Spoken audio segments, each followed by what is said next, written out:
புனித ரமலான் மாதத்தில் இலங்கை வாழ் முஸ்லிம்களுக்கு பகிர்ந்தளிப்பதற்காக சவுதி அரேபிய அரசாங்கம் 50 மெட்ரிக் டன் பேரிச்சம்பழங்களை இலங்கை நாட்டிற்கு அன்பளிப்பாக வழங்கியுள்ளது.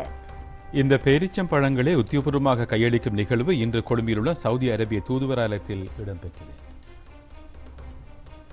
இலங்கைக்கான சவுதி அரேபிய தூதுவர் ஹாலித் ஹமூத் அல் கஹதானி தலைமையில் இடம்பெற்ற இந்த நிகழ்விற்கு இலங்கை நாட்டின் பிரதிநிதியாக புத்த சாசன மற்றும் சமய விவகார அமைச்சர் ஹினிதும சுனில் செனவி கலந்து கொண்டார். இலங்கைக்கான சவுதி அரேபிய தூதுவர் ஹாலித் ஹமூத் அல் கஹதானி இங்கு கருத்து வெளியிடும் போது,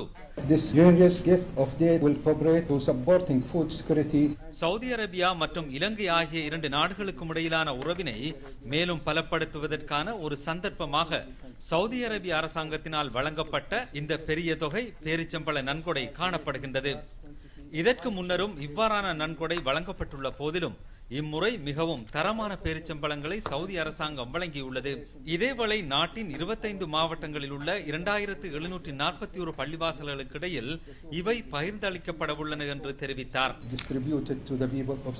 இதனைத் தொடர்ந்து இரு நாட்டு பிரதிநிதிகளாக கலந்து கொண்ட சவுதி அரேபிய தூதுவர் ஹாலித் ஹமூத் அல் கஹதானி மற்றும் புத்த சாசன சமய விவகார அமைச்சர் ஹினிதும சுனில் செனவிக்கும் இடையில் உடன்படிக்கை ஒன்று கைச்சாத்திடப்பட்டது.